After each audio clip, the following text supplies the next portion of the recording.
काशीपुर गांव की बूढ़ी अम्मा की कहानी है। काशीपुर नामक एक छोटे से गांव में एक बूढ़ी अम्मा रहती थी जो बहुत गरीब थी। बूढ़ी अम्मा के दो बेटे थे।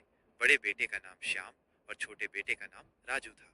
श्याम और राजू दोनों की शादी हो चुकी थी। बड़ी बहू का नाम पार्वती और छोटी बहू का नाम सीता था। बूढ़ी अम्मा के दोनों बेटे और बहुएं अपनी अम्मा से बहुत प्यार करते थे और उनका बहुत ख्याल रखते थे। दोनों बहुएं अम्मा को अपनी सगी माँ की तरह देखती थी।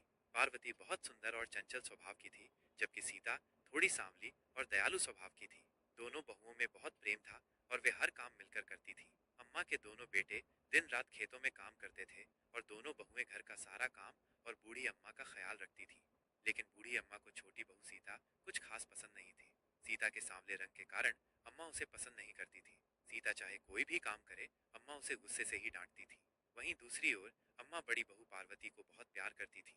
मानो पार्वती के आगे उन्हें सीता दिखाई ही नहीं देती थी। लेकिन सीता को इस बात का जरा भी दुख नहीं था। वह तब भी बूढ़ी अम्मा की सेवा दिन रात अपने साफ मन से करती थी।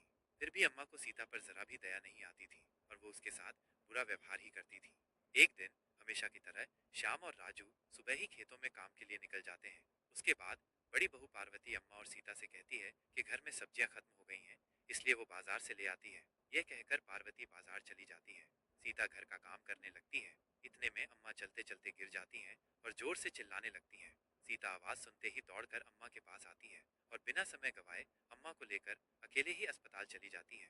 अस्पताल में अम्मा के पैरों का इलाज कराने के बाद सीता उन्हें वापस घर ले आती है।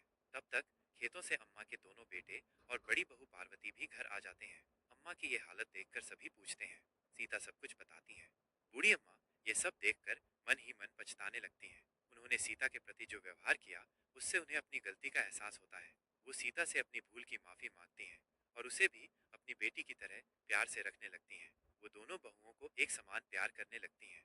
इस कहानी से हमें ये सीख मिलती है कि हमें कभी किसी के रंग रूप पर नहीं जाना चाहिए। व्यक्ति के लिए उसका मन साफ होना चाहिए।